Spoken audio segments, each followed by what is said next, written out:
Divisor होगा वो होगा 0, 1, 2 एंड सो ऑन। क्या मसला? 0 से डिवीजन नहीं हो सकती।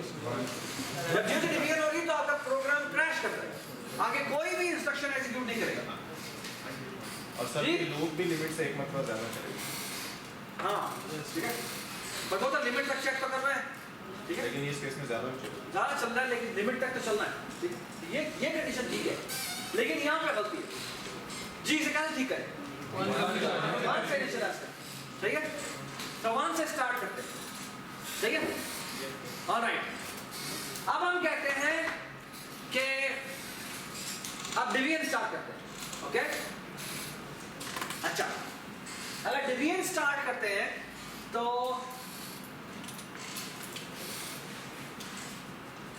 कुछ लोगों ने ये कंडीशन लगाई है, साथ लिखा है if n1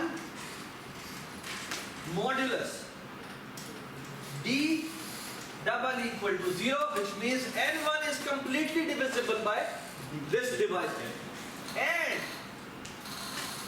n2 is completely divisible by d, तो कर दिया जी रिटर्न d। क्या होती है? फर्स्ट कॉमन डिवाइजर पे रिटर्न कहते हैं। हाँ? फर्स्ट कॉमन डिवाइजर वो फर्स्ट कॉमन डिवाइजर पर रिटर्न कर देगा, which means d1 एक्चुअली 1 क्योंकि डिवाइजर होता है, तो 1 को ही वो कॉमन डिवाइजर कह के बाहर कर देगा। वो जो पहला डिवाइजर है जो 1 है उस पर वो रिटर्न करेगा। So that's the problem. यहाँ पर आप रिटर्न नहीं कर सकते। Do you agree? All right. कुछ लोगों ने क्या किया है, यहाँ पर रिटर्न करने के बजाय यहाँ पे लिखा है जी g को हम d असाइन करें, ठीक है। तो अगर वो डिवाइड करता है तो मैं g को d असाइन कर देता हूँ, और अगर वो डिवाइड नहीं करता तो क्या करता है जी, तो इस केस में वो रिटर्न कर देता है जी। वही काम होगा। क्या मसला है सर? डिविजिबल नहीं होगा तो इसका रिटर्न कहते हैं। हाँ? सर जब वो समझ लें, जब वो एक लिमिट पे आके रीच हो जाएगा कि दोनों नहीं होंगे तो वो पकड़े जी उसी टाइम में रिटर्न कर देगा, अगलों को नहीं करेगा, वो कंसीडर में लाएगा, लिमिट तक जाएगा ही नहीं समझ। सर जो कॉमन डिवाइजर नहीं होगा वो उसको रिटर्न कर देगा। दूसरे जगह कर नहीं, तो ये 1 वाले को ही करेगा रिटर्न। ये 1 रिटर्न करेगा। एग्जांपल एग्जांपल 36 और 24 लेते हैं। यहाँ d इज इक्वल टू 1 है, 1 36 जो है वो d से डिवाइड 1 से डिवाइड होगा, और 24 भी 1 से डिवाइड होगा। g की वैल्यू d करेगा, यहाँ पर आएगा d की वैल्यू इंक्रीमेंट होगी, d की वैल्यू 2 हो जाएगी। जी 36 भी 2 से डिवाइड होता है और ये भी 2 से डिवाइड होता है ना जी।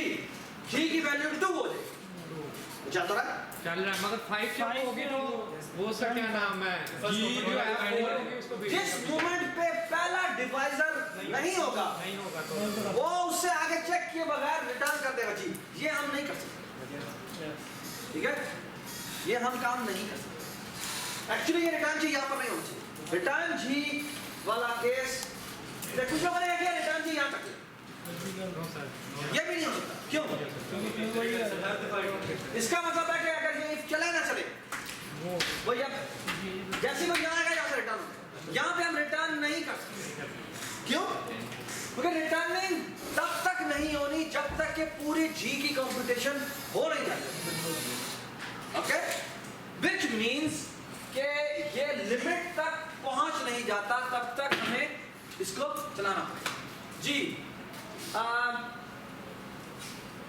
अगर हम यहाँ पे रिटर्न करने चाहिए अब क्या हो, अब जब ये पूरा लूप एग्जीक्यूट हो जाएगा तो जी में क्या वैल्यू पड़ेगी, क्या आखिरी वैल्यू पड़ी होगी, क्या वैल्यू पड़ी होगी, हाईएस्ट डिवाइजर वाली वैल्यू पड़ी, ठीक है। जिस केस में ये आखिरी दफा इफ चलागा वो वाली value 12। Does it make sense? Okay?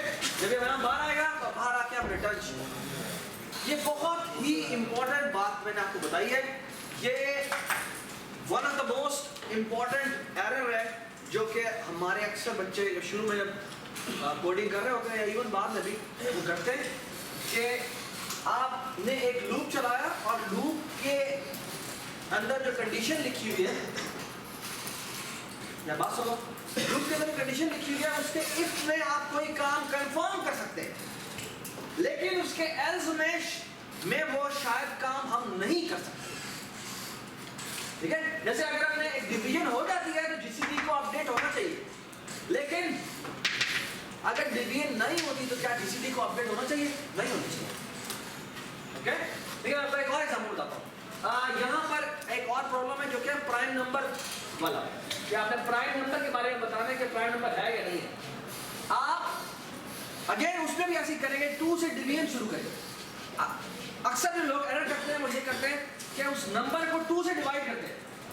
अगर 2 से डिवाइड होता है, यानी आप एक्चुअली लूप लगाते हैं 1 से लेकर 2 से लेकर एंड सो ऑन। ओके, अगर वो नंबर डिवाइडर से डिवाइड हो जाता है तो दे से रिटर्न फॉल्स, व्हिच मींस ये प्राइम नंबर नहीं है। That makes sense. लेकिन साथ ही लिख देते हैं एल्स रिटर्न ट्रू। क्या मतलब है इसका? वो ट्रू का चाहिए नहीं प्राइम नंबर जब वो सर ये मैं अभी थोड़ा सा डिटेल में बताता हूँ जब मैं ये प्रॉब्लम लिखूंगा। ओके, अच्छा, एक और भी छोटी सी यहाँ पे फ्लॉ है, वो ये कि यहाँ पर जो लोग लिखते हैं ना, यहीं पर लिख देते हैं रिटर्न जी। ठीक है, अच्छा, एक और बड़ी इंपॉर्टेंट बात जो कि समझने की है, वो ये कि लोग ये कुछ बच्चे इस तरह समझते हैं, उसमें उनका कसूर नहीं है। उन्होंने क्योंकि वो मैथ बैकग्राउंड से आए हुए हैं, तो मैथ बैकग्राउंड से वही समझते हैं कि ये इंस्ट्रक्शन इस पूरे लूप के लिए इकट्ठी चलेगी और फिर वो इधर आएगा।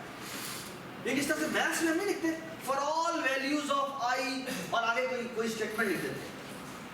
मैं मैथ्स में सिंबल में होता फॉर ऑल आई और आगे लिखते हैं भाई I for all values of X और समथिंग लाइक दैट, कि भाई ये हर एक चीज के लिए ट्रू है। वही समझते हैं कि इस तरह मैथ्स में ये होता है कि इस लूप के लिए ये स्टेटमेंट सारी इकट्ठी चलेगी, इसके बाद वो अगली स्टेटमेंट पहुंचेगा। ऐसा नहीं होता। लूप में क्या होता है, लूप में पहले जब एक दफा अंदर आ गया तो वो पूरी सारी इंस्ट्रक्शंस बारी बारी चलाएगा। क्या तो सारी इंस्ट्रक्शंस बारी बारी चलाएगा, फिर वो अगली डी की वैल्यू बताएगा। ठीक है, ओके, अच्छा, जी, विच मीन्स हम ये नहीं कर सकते। ओके, अच्छा, ओके, ऑलराइट, अब हम एक काम करते हैं, वो ये क्या, एक छोटी सी मैं आपको चेंज करने को कहता हूँ, और वो चेंज ये है कि व्हाट इफ कि मैं आपको कहूँ कि ये लूप उल्टा चलाना है। उल्टा चलाने का मतलब ये है कि मैं कहता हूँ d को असाइन कर दो लिमिट, चुप के बजो, यहाँ पे मैं कह देता हूँ d इज ग्रेटर देन और इक्वल टू 1, और यहाँ मैं कह देता हूँ d प्लस प्लस की जगह d माइनस। ठीक है, टेल मी कि अब मेरा कोड क्या होना चाहिए, प्लीज डिस्कस करें और बताएं कि आप क्या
ठीक है जी। डी की अब देखिए, पहले आपके दो बड़े बड़े नंबर थे, उसमें से पहले आप 1 से डिवीजन स्टार्ट कर रहे थे और आपने कहा जब वो आखिरी दफा डिवाइड करेगा वो मेरा आंसर होगा। अब मैंने शुरू ही यहाँ से किया, सबसे पहले तो जब पहला डिवाइड करेगा वही मेरा आंसर। सो इट मींस कि यहाँ पर इमीडिएटली रिटर्न क्या कर देना चाहिए? अब कोई शी बनाने की जरूरत नहीं है, ठीक है। जैसे ही पहला डिवाइजर मिले वही से return.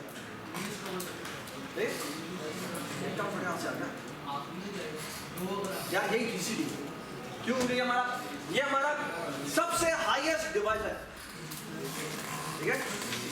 Alright,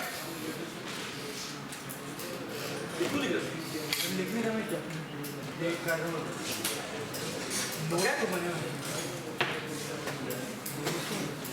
by the way, दूसरे सेक्शन वालों ने यही सवाल, दूसरे सेक्शन वालों ने यही सवाल जो है वो वाइल के थ्रू किया था और वाइल के थ्रू भी ये काम कर सकते हैं, ठीक है। Alright,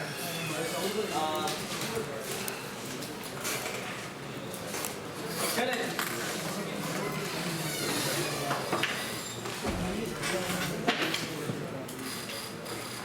okay. आपने 2 नंबर का जीसीडी निकाल दिया, ठीक है। अब जो अगले कुछ प्रॉब्लम्स हैं, जो दूसरा प्रॉब्लम है वो मैं थोड़ी देर में करवाता हूँ। जो थर्ड और फोर्थ प्रॉब्लम है वो हम अभी भी करते हैं, ठीक है। वो एक मिनट का भी। अच्छा, जो थर्ड प्रॉब्लम है वो कहता है कि आपने एलसीएम निकाला, ठीक है। ओके, एलसीएम क्या होता है? Least common multiple, okay. Least common multiple क्या चीज है? वो पहला नंबर है, वो पहला नंबर है जो दोनों नंबर से डिवाइड होता है। वो पहला नंबर है दोनों नंबर से डिवाइड होता है। फॉर एग्जांपल, अगर मैं कहूं कि मेरे पास एक नंबर है 15 और पहला नंबर, दूसरा नंबर है 20, can you tell me the first number जो कि दोनों नंबर में डिवाइड होता है? नो, वो पहला नंबर जो 15 से भी डिवाइड हो और 20 से डिवाइड होता है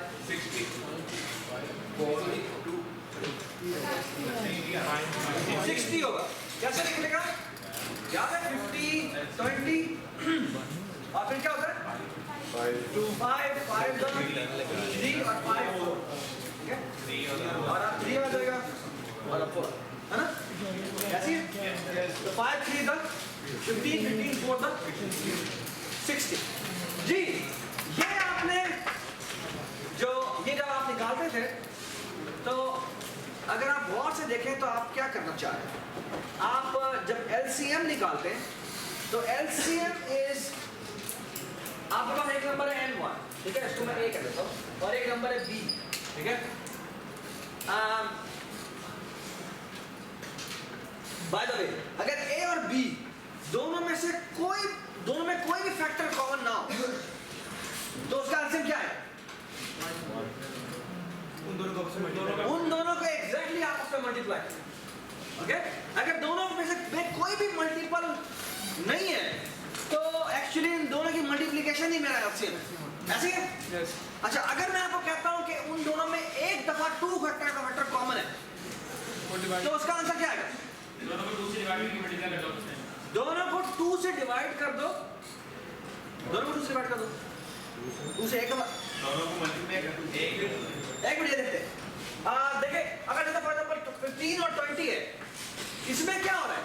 इसमें आपका जो आंसर आ रहा है वो पहली दफा आप पहले 5 इसमें से कॉमन निकालते हैं और फिर जो बाकी बच गया वो मेरा, जो बाकी मेरे फैक्टर रह गए वो मेरे मल्टीप्लाई। एक्चुअली जो दोनों नंबर्स में जो फैक्टर कॉमन होता है, दोनों नंबर्स में जो फैक्टर कॉमन होता है वो एक्चुअली 2 दफा आ रहा है, ए में भी आ रहा है और बी में भी आ रहा है। तो एक्चुअली जब आप ये डिवाइड करते हैं तो डिवाइड करने का एक्चुअली मकसद ये होता है कि हम चाहते हैं कि वो एक दफा है, okay. So the thing is के मैं आपको ये जो एलसीएम होता है, एलसीएम का एसेंशियली मतलब ये है कि ये जो आपने मल्टीप्लाई ए और बी किए, इस ए और बी में जब मल्टीप्लाई करते हैं तो उसमें आपका जो जीसीडी वाला पार्ट है वो 2 दफा ये जीसीडी क्या होता है? जीसीडी ए को भी डिवाइड करता है और बी को भी डिवाइड करता है। तो वो एक दफा ए में आ गया था और एक दफा बी में आ गया। तो पहला कॉमन मल्टीपल निकालने के लिए आपको जीसीडी से ए और बी के से डिवाइड करना। मैं आपको एग्जांपल फॉर एग्जांपल मैंने निकालना है एलसीएम ए और बी का, ठीक है? हम फॉर एग्जांपल यही कर लेते हैं, हमने एलसीएम निकाला था किसका? 15 और 20 का, ठीक है जी। हम क्या करते हैं, 15 को 20 से मल्टीप्लाई कर देते हैं और इन दोनों का जीसीडी बेटा क्या आएगा? 15 और 20 का 5 आएगा, 5 3 था और ये कितना आ जाता है? ओके, कोई और एग्जांपल लेते हैं। फॉर एग्जांपल अगर 24 और 36 का अगर हमने एलसीएम निकालना है तो क्या आएगा? 24 मल्टीप्लाई बाय 36 डिवाइडेड बाय 12, ठीक है? और 12 to the 36 to the 72 is there, ठीक है? और अगर आप निकालना चाहें तो यहाँ से भी निकाल सकते हैं जी। ये देखें, आप बहुत से देखें यहाँ पे एसेंशियली क्या होता है। यहाँ पे हम याद है बचपन में निकालते थे कि जब एलसीएम निकाला करते थे तो यहाँ पे पहले हम 2 से डिवाइड करते हैं, 2 से क्या आता है? यहाँ पे 12, यहाँ पे 18, फिर आप 2 से दोबारा डिवाइड करते हैं, 6 आ गया, 9 आ गया, है ना? फिर आप 3 से डिवाइड करते हैं, क्या आता है? 2 आ जाता है और 3 आ जाता है। ये देखें, ये जो आपने डिवीजन किए ये क्या आप इसके बाद 2 और 3 वैसे वैसे आ जाए? क्यों? क्योंकि आपको फैक्टर कॉमन नहीं रहेगा। जो फैक्टर कॉमन था वो जीसीडी वो एक इधर भी था और इधर भी था। इस डिवीजन का मतलब है कि हम एक दफा जीसीडी को काउंट करना चाह रहे हैं, हम 2 दफा जीसीडी को काउंट नहीं करना चाह रहे। जब यहाँ मल्टीप्लाई हो रहा था जीसीडी इधर भी होता है, जीसीडी इधर भी होता है, तो एक दफा जीसीडी से हम डिवाइड करते हैं। तो एसेंशियली ये आपने एक दफा जीसीडी से काउंट कर लिया, मल्टीप्लाई बाय जो बाकी रिमेनिंग है, व्हिच मींस 2 मल्टीप्लाई बाय 3, और ये कितना हो जाएगा? ये जीसीडी है जो क्या हमारा है, ठीक है? 72 था, 72 आ गया, ठीक है? ओके, व्हिच एसेंशियली मींस कि हम ये कर। तो अगर आपने एलसीएम निकालना है, LCM of the two number is nothing but the multiplication of those two numbers divided by their GCD, okay जी। अब अगर मैं आपको कहूं कि आपने ये फंक्शन लिखना है जो कि आप एक लाइन का फंक्शन होगा जी, आपका नाम आपने एलसीएम फंक्शन लिखना है, इसकी रिटर्न टाइप इंट होगी और इसको एक इंट ए पास होगा और इंट बी पास होगा, ठीक है जी। क्या करना है सर? चुप हो जाओ, हाँ जी, क्या करें? That's the formula. क्या करना है हमने? दोनों को मल्टीप्लाई करना है, डिवाइडेड बाय जीसीडी का करना है। जीसीडी का काम आप कर चुके हैं, so all you need to do is return क्या? ए खामोश हो जाओ जी। नौशन क्या करें? A multiply by B divide by हाँ ए टू बी नहीं, हमने जीसीडी ऑफ ए से divide, which means divided by GCD of A B, that's it. GCD का दोबारा हमको लाना पड़ेगा, मतलब स्मॉल की ये जो जीसीडी का आपने एसेंशियली जो ये पूरा प्रोजेक्ट जमा करवाना है, इसमें है एक ये जितने भी आपके प्रॉब्लम्स हैं ना, इसमें एक्चुअली ये एक प्रोजेक्ट है जिसका नाम है जीसीडी। जीसीडी के अंदर ये 4 का मेन्यू होगा और वो हम टेस्ट करेंगे। इस तरह फिर एक परफेक्ट स्क्वायर का मेन्यू होगा, प्रोजेक्ट होगा जिसके अंदर ये 2 सवाल इसका मेन्यू। इस तरह प्राइम है, प्राइम के अंदर 5 सवाल है, तो प्राइम का एक प्रोजेक्ट होगा जिसके अंदर ये 5 का। अगर आप इसे यूज करना चाहें तो वहाँ से कॉपी पेस्ट करें, ठीक हो गया? ऑलराइट, और फिर इन चारों प्रोजेक्ट्स को मिलाकर फिर एक प्रोजेक्ट, ठीक है सर? ओके, अच्छा, इसी से रिलेटेड एक और प्रॉब्लम है जिसका नाम है फ्रैक्शन। अच्छा, मुझे बात बताएं कि मैं अगर कोई रिड्यूस फ्रैक्शन क्या होता है? रिड्यूस फ्रैक्शन होती है कि अगर अहमद छोड़ो, टाइम भी छोड़ो। रिड्यूस फ्रैक्शन क्या होती है? रिड्यूस फ्रैक्शन होती है कि अगर मैंने एक फ्रैक्शन लिखी है और उसमें से जी रिड्यूस फ्रैक्शन में इसमें कोई भी फैक्टर कॉमन ना हो। फॉर एग्जांपल जी मैं यहाँ पे लिखता हूँ 20 डिवाइडेड बाय मैं भी 28, ये रिड्यूस फ्रैक्शन है। नो सर, यहाँ थोड़ी सी और श्रिंक हो सकती है, कैसे करेंगे? 2 से करते हैं, ये 10 आ जाएगा, ये करते हैं 14 आ जाएगा, बस हो गई। बनाओ, यहाँ पे 2 किया, हाँ?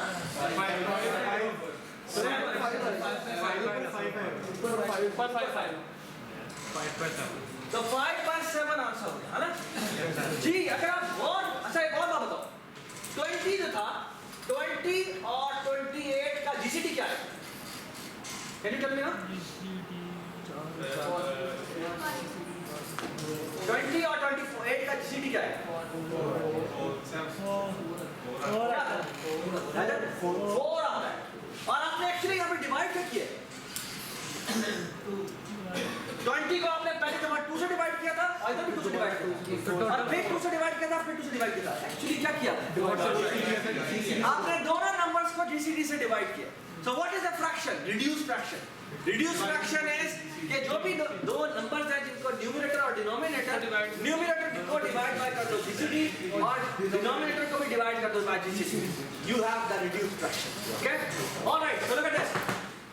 सो आपने जो अगला प्रोग्राम है वो ये लिखना है, वो इसका नाम है, इसका करना है कि इसको न्यूमरेटर और डिनोमिनेटर एज ए पैरामीटर लेता है और उसको रिड्यूस फॉर्म में प्रिंट करता है on the screen. Reduce form में प्रिंट करता है ऑन द स्क्रीन।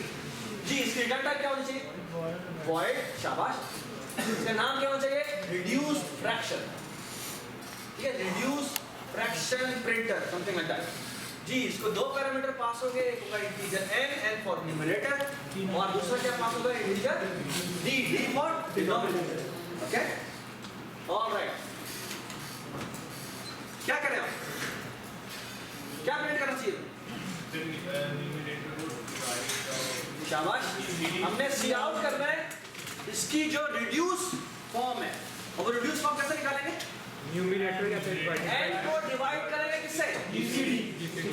एक काम करते हैं कि इन g निकाल लेते हैं, which is the GCD of n and d।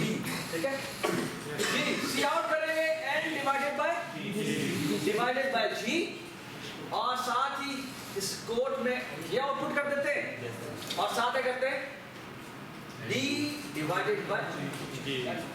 Yes sir, That's one line. फिर डी की जगह डी भी यूज कर सकते हैं। हाँ, हम यहाँ पर ये भी डिस्कस कर लेंगे, फिर वो दो दफा फंक्शन कॉल। बात ये है कि इसको एक दफा करने से फायदा ये होगा कि आपका फंक्शन एक ही दफा कॉल। यहाँ पर आप करेंगे तो एक दफा दोबारा फंक्शन कॉल होगा, फिर दोबारा फंक्शन। ओके, ठीक है, तो ये एक्चुअली थोड़ी सी एफिशिएंट इम्प्लीमेंटेशन। इस तरह मैंने वो स्मॉलर किया था ना, वो स्मॉलर आप लूप में भी डाल सकते हैं, लेकिन फिर हर दफा चेक करता हूँ। ठीक है, इसको मैंने अलग कर दिया ताकि वो, ठीक है, ये बात से नहीं करता है। आपने साइन ने कहा था कि ये जो जीसीडी है ये मैं यहाँ पे लिख सकता हूँ, बिल्कुल लिख सकते हैं, लेकिन होगा ये कि वो एक दफा फंक्शन कॉल यहाँ करेगा, एक दफा फंक्शन कॉल यहाँ करेगा, तो वो दोबारा इतनी बड़ी कंप्यूटेशन करेगा।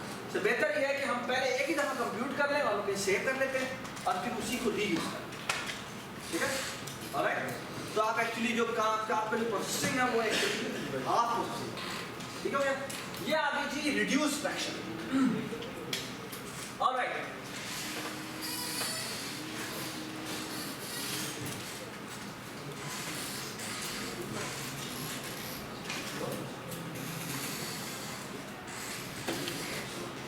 अच्छा, अब हम डालते हैं क्वेश्चन नंबर 2 पे। क्वेश्चन नंबर 2 ये है कि आपने जीसीडी निकालना है, बट जीसीडी निकालना है n नंबर्स का। पहले आप जीसीडी निकाल रहे थे 2 नंबर का, 2 नंबर का जीसीडी आपको निकालना आ गया। अब आप 3 नंबर्स का, 4 नंबर का जीसीडी कैसे निकालें, बताएं।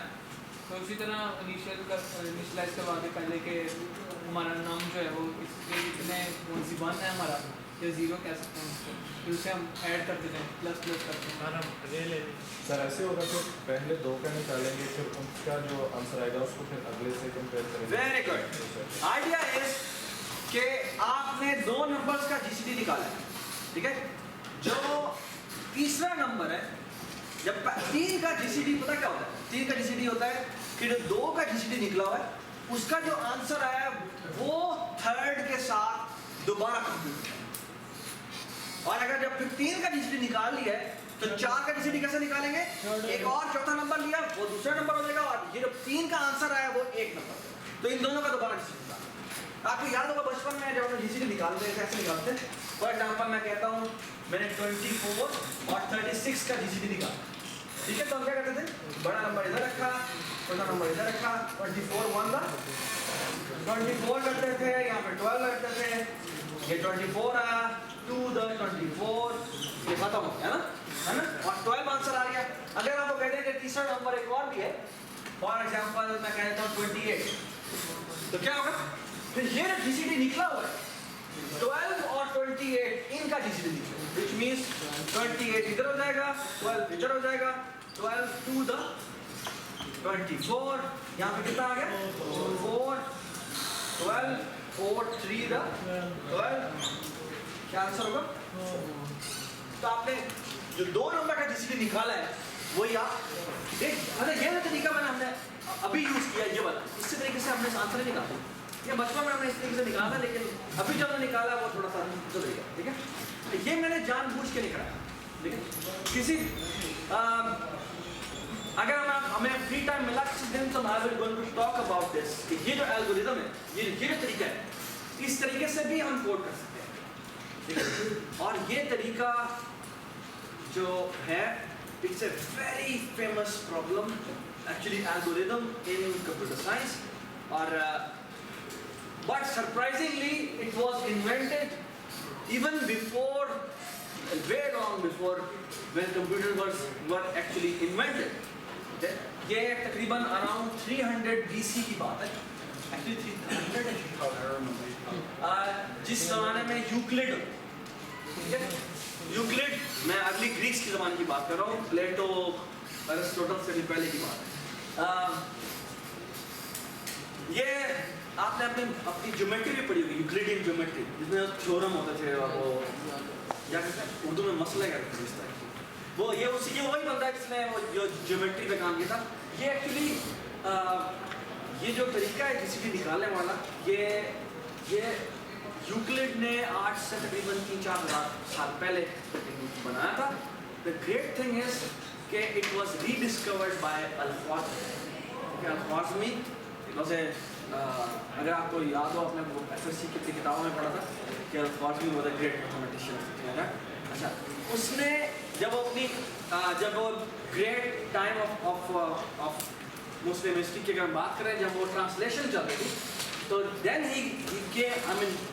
he was looking to जो भी यूक्लिड की जो ज्योमेट्री वाली बुक थी, उसमें उसने ये मिला, और उसने इसका एक्चुअली नाम रखा था एल्गोरिथम, जो कि अभी हम कंप्यूटर साइंस में इस वर्ड को यूज़ करते हैं, ठीक है? और बड़ी मज़ेदार इससे रिलेटेड कहानी है, जो कि जब आप आगे चलेंगे तो शायद हम कभी किसी दिन डिस्कस करें। तो एक और बड़ी मज़ेदार बात, ये जो एल्गोरिथम है, अभी तो ये आप बचपन में करते थे और आपको शायद पता भी नहीं कि ये कितनी क्या कमाल चीज़ है। एक बार छोटी सी तुम्हें बात बताया दो कि क्रिप्टोग्राफी जो कंप्यूटर साइंस की एक बहुत बड़ी ब्रांच है, क्रिप्टोग्राफी जो कंप्यूटर साइंस की एक बहुत बड़ी ब्रांच है, उसके अंदर दिस एल्गोरिथम, ये जिसको हम कभी टाइम मिला तो हम देखेंगे, या जल्दी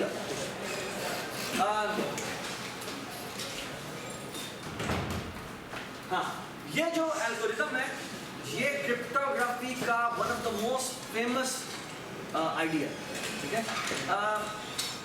क्रिप्टोग्राफी में जो जीसीडी है वो बहुत दफ़ा यूज होता है, ठीक है? आपको जब भी आप इंक्रिप्शन डिक्रिप्शन वगैरह कर रहे होते हैं ना, तो उसमें इन दी एंड जाकर एक बड़े बड़े नंबर्स बनते हैं जिनमें आपको जीसीडी वगैरह निकालना है, ठीक है? ये जो जीसीडी है, ये हमने जो अभी तरीका इम्प्लीमेंट किया था ना, जो एक फॉर लूप लगाया था, अगर मैं इन्हीं को कह दूं कि मेरे पास बड़े बड़े नंबर्स का मतलब है 200 डिजिट लॉन्ग नंबर, ये कोई मैंने बड़ी बात नहीं। क्रिप्टोग्राफी में ये इतने बड़े बड़े नंबर होते हैं, आप जब भी आप ये फेसबुक वगैरह यूज़ करते हैं ना, इसमें ये एक्चुअली इतने बड़े बड़े नंबर यूज होते हैं, ठीक है? बट खैर, अगर जो आपने पुराना तरीका जो अभी जो हमने डिस्कस किया था, उसके थ्रू अगर हम जीसीडी निकालें ना, तो इतनी देर लगती है कि it will take perhaps thousands of years to even compute the GCD of two numbers. इतना बड़ा टाइम लगेगा, लेकिन ये तरीका है जो कि यूक्लिड का था और जो अल-ख्वाज़मी ने इसके बारे में बताया था, he was so much fascinated by this idea, ठीक है। और आज हमें पता लगता है कि इस आइडिया से अगर हम GCD कंप्यूट करें तो वो कुछ मिली सेकेंड में आ सकता है। तो कहाँ पर मिलियंस ऑफ ईयर्स लग रहे थे और कहाँ पर सिर्फ एक मिली सेकेंड में आ सकता है, ये चीज़ें, ठीक है। तो ये छोटी बात नहीं है, किसी दिन हमें टाइम मिला तो हम इसके ऊपर बड़ी डिटेल में बात, ठीक है। चलिए जी, लेट्स मूव टू पार्ट 2, जिसमें क्या है आपको जो मैं बताना चाहता हूँ वो ये था कि जो GCD है, GCD ऑफ 3 नंबर हम कैसे निकालते हैं, 2 नंबर का GCD निकाला और जो उसका आंसर है वो हमने 1 नंबर कंसीडर कर लिया और फिर उससे हमने तीसरे नंबर का GCD को कंबाइन किया और फिर जब 3 का आंसर निकला हुआ है चौथे नंबर से क्या करेंगे, चौथे नंबर से GCD कंबाइन करेंगे। Okay, alright. अब हम आते हैं कि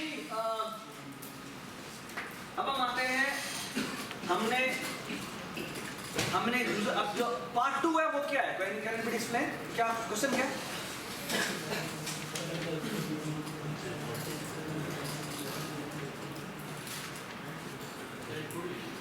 क्या है?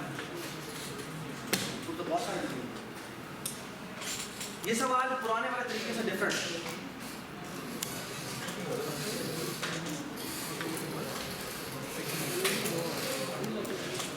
ये पार्ट 2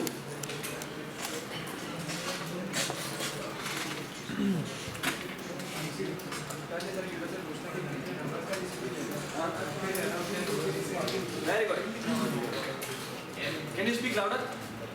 पहले यूजर से पूछना कि कितने नंबर का GCD देना है और फिर उतने नंबर यूजर से लेने हैं। क्या कहा था? पहले यूजर से नंबर इंक्रीज करवाएगा, उसके बाद वो करेगा कितने नंबर। हाँ, क्या कहा था? पहले से जाएंगे कितने नंबर से होने चाहिए, कितने नंबर इनपुट करवाने हैं, फिर वो नंबर। हाँ, पहले उसने यूजर से पूछना है कि मैंने कितने नंबर्स आपसे पूछने हैं। अगर वो कहता है जी मैंने 5 नंबर्स का GCD निकालना है तो फिर वो 5 नंबर्स यूजर से पूछेगा, ठीक है। ये बात समझ? फॉर लूप रहेगा या व्हाइल लूप रहेगा? For loop. Why? Because you exactly know कि इतनी दफा यूजर से इनपुट है, ठीक है। यू एग्जैक्टली नो कि इतनी दफा यूजर से इनपुट है। Alright, everybody understand? अच्छा, आइडिया क्या है? आइडिया ये है, अगेन 2 नंबर का GCD हमें निकालना आता है। हम किसी तरह 2 नंबर का GCD लेंगे और फिर हम क्या करेंगे, फिर हम उसको किसी में स्टोर नहीं करेंगे। वो जो 2 नंबर है जिनका GCD निकालने के लिए हमने भेजा उनमें से एक नंबर को वही वैल्यू असाइन कर देंगे। क्यों? और फिर फॉर लूप में सिर्फ हम एक अगला नंबर लेंगे। सो द आइडिया इज कि पहला नंबर हम इनपुट एक वेरिएबल में n1 में रख देंगे, फिर हम क्या करेंगे कि लूप में हम बारी बारी एक नंबर लेते हैं, ठीक है। यानी अगला नंबर हमने 1 लिया यूजर से, ठीक है, और फिर एक जो लूप से पहले नंबर लिया हुआ था वो और जो लूप के अंदर में हमने वैल्यूज ली है उन दोनों के दरमियान में GCD निकाला और जो आंसर स्टोर कर दिया वो दोबारा से उनमें से किसी एक वेरिएबल में स्टोर कर दिया।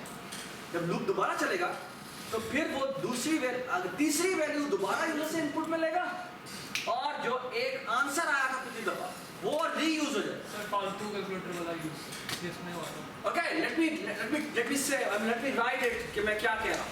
आइडिया ये है कि हम क्या करते हैं, इंटीजर बना देते हैं n1 a और b, ठीक है, और ले लेते हैं n का मतलब क्या है, कितने हम यूजर से इनपुट करवाना चाहते हैं, ठीक है। ऑलराइट, हम क्या करते हैं जी, यहाँ पे cin करवा लेते हैं n का मतलब क्या है, कितने नंबर के कि कितने यूजर से हम इनपुट लेना चाहते हैं, ठीक है। ऑलराइट, फिर हम करते हैं कि cin करवा लेते हैं a। जो पहला नंबर है वो हम लूप से ऊपर इनपुट करवा लेते हैं, ठीक है। और जो लूप में हमने काम करना है वो कुछ इस तरह का, आई डोंट नो कि ये लूप कंडीशन क्या लगेगी। जो लूप में नंबर लेना है वो कुछ ये, ओके। मैं cin करवाता हूँ b का मतलब क्या है, ये सेकंड नंबर मैंने यूजर से इनपुट करवाया, फिर मैंने GCD कॉल किया, जीसीडी में मैंने ए भेज दिया और बी भेज दिया। जी जीसीडी ए बी मुझे क्या रिटर्न करेगा? ए और बी का रिजल्ट रिटर्न करेगा। ये आंसर मैं वापस ए में रखूं, क्या होगा? मगर सर एक मिनट, दूसरी दफा चलेगा तो ये जब ए और बी का आंसर आएगा वो दोबारा मैं ए में स्टोर कर लेता हूं। अब देखिए दोबारा लूप चलेगा तो तीसरी वैल्यू दोबारा बी में आ जाएगी और ए में क्या वैल्यू पड़ी होगी? दोनों का पिछले दो का आंसर पड़ा होगा। ये दोबारा जीसीडी कौन होगा? ए में आप कौन सी वैल्यू आएगी? 3 नंबर्स का जो जीसीडी है वो आंसर आएगा। ये दोबारा लूप चलेगा और बी में क्या वैल्यू आएगी? बी में 4th वैल्यू अंदर आएगी और जब ए बी का आंसर आएगा वो क्या आएगा? 4 नंबर्स का जीसीडी आएगा। ये बात समझ आ गई? और जब हम इस लूप से बाहर आएंगे और लूप की कंडीशन में चले गए, जब मैं लूप से बाहर आऊंगा तो मेरा आंसर बेटा किसमें पड़ा होगा? कि इतने नंबर्स का जो आंसर जीसीडी है वो ये। हाँ देखिए पहला नंबर मैंने यूजर से इनपुट करवा लिया बाहर, ठीक है? एन है कि मैंने कितने नंबर से इनपुट करवाने वो मैं कंडीशन अभी लगाता हूँ, ठीक है? एन क्या है वो मैं फिगर आउट करता हूँ। एन के कॉरस्पॉन्डिंग कितनी दफा लूप चलाना है वो मैं बाद में फिगर आउट करता हूँ। और आइडिया क्या है? आइडिया ये है कि मैं एक नंबर को यूजर से ऊपर इनपुट दे देता हूँ, ठीक है?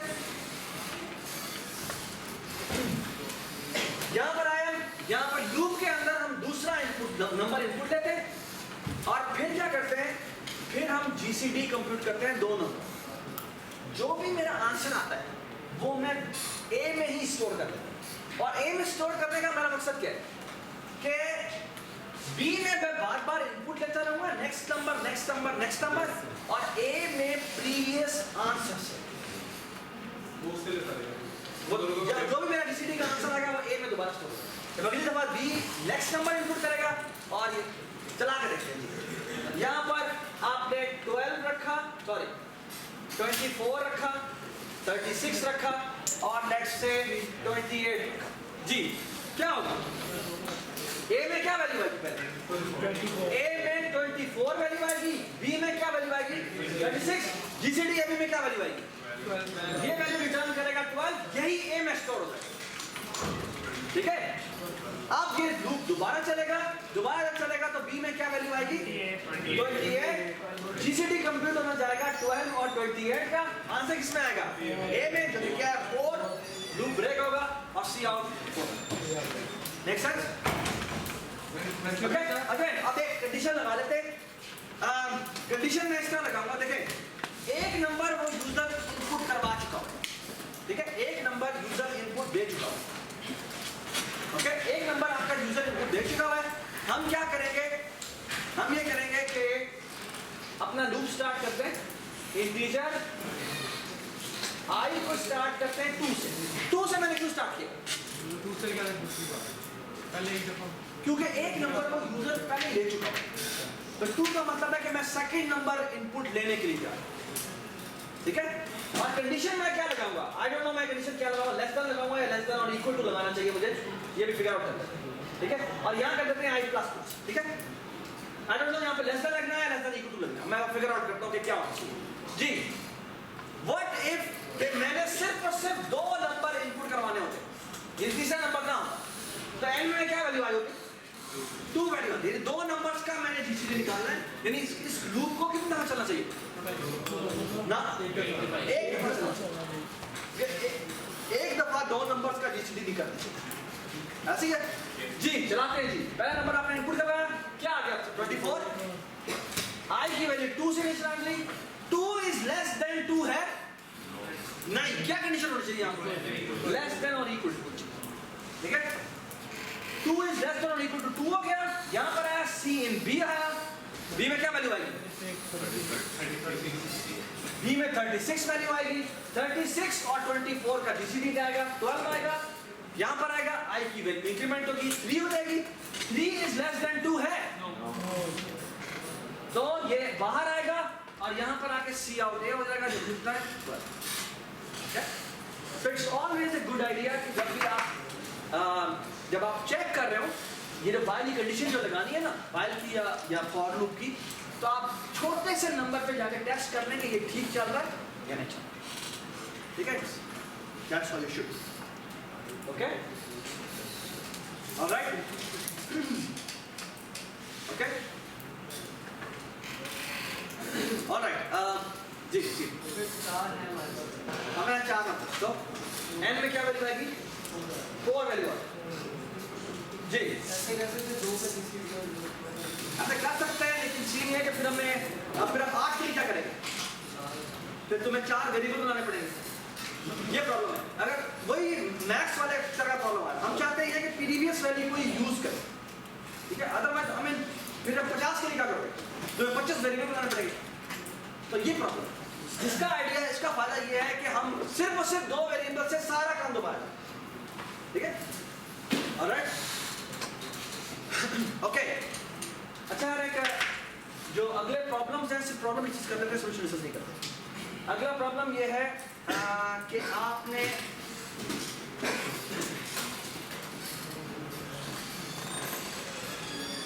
अगला प्रॉब्लम क्या है? अगला प्रॉब्लम ये है कि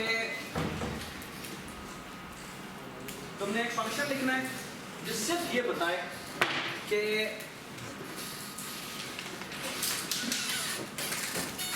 अच्छा एक काम करते हैं, बात सुनो,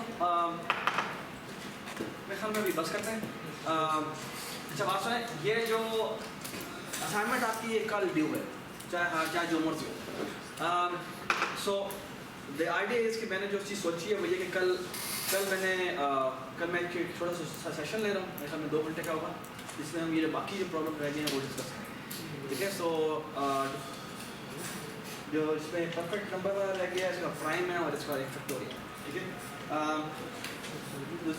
हमें हैरत की बात है, पहली दफ़ा ऐसा हुआ कि ये बात है कि जो दूसरा सेक्शन है उसमें मैं प्राइम भी डिस्कस कर सकता हूँ, तुम्हारा काफ़ी